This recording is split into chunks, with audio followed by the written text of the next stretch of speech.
My dear brothers and sisters, in his own pastoral message this Lent, Pope Francis writes, "Lent surrounds us and enables us to come back to the Lord wholeheartedly and in every aspect of our life." The Pope continues, "With this message, I would like again to help the entire Church experience this time of grace anew with joy and in truth. I will take my cue from the words of Jesus in the Gospel of Matthew. Because of the increase of iniquity, the love of many will grow cold."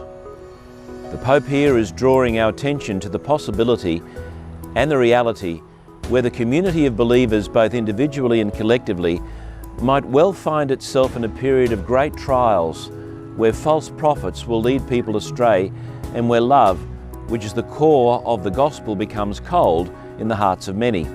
In light of this message, it is timely for each of us this Lent to have a good, long look at ourselves. For every one of us can do better at loving others. Of course, prayer, fasting and almsgiving are only successful if they lead to a more loving heart. Having made this point, I wonder if we might pay special attention this Lent to fasting. Pray and give to the poor by all means, through Project Compassion, for example. But let us focus on fasting. Now, fasting is not just about giving up lollies and alcohol, for example, for Lent. It's much deeper than this. St. John Chrysostom once said, "No act of virtue can be great if it is not followed by advantage for others." So no matter how much time you spend fasting, no matter how much you sleep on a hard floor and eat ashes and sigh continually, if you do no good to others, you do nothing great. The heart of Lent is actually fasting from indifference towards other people. As Pope Francis said, when we fast from indifference, we begin to feast on love.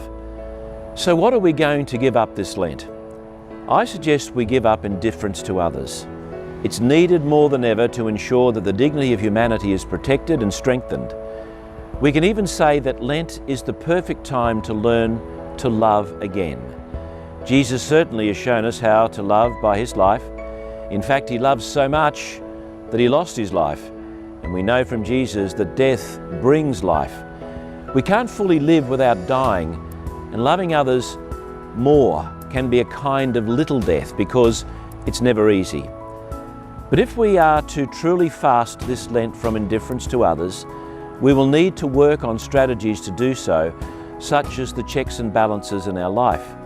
We will have to be on guard and examine those blocks to loving as Jesus loved. Because life can be so challenging, paying the bills, looking after the kids, dealing with crises, adjusting to old age, finding work, picking ourselves up from a failed marriage, feelings of depression and loneliness, we can forget that others can be in the same boat or even in a worse situation than ourselves. By thinking about others in these circumstances, we can extend our concern for ourselves and include others, for whenever one of us is hurting or in distress, all of us are. This is the attitude required in Lent. Fasting from indifference is not easy, and nor should it be. If we need to confess the sin of indifference during the celebration of penance, then so be it. Go to the sacrament of penance and say sorry, and know by saying sorry we can start again. May this Lent be a new start for each of us, the Diocese of Townsville and the Catholic Church in Australia. God knows our Church needs reforming in some of the ways identified by the Royal Commission into child sexual abuse. We all need reforming of one kind or another. Lent greatly assists this change required in us. May we now surrender ourselves to this journey and participate faithfully and allow the grace of the Holy Spirit to change us so that at the end of Lent, it won't be business as usual, but the discovery of a new me in our fasting on indifference to others.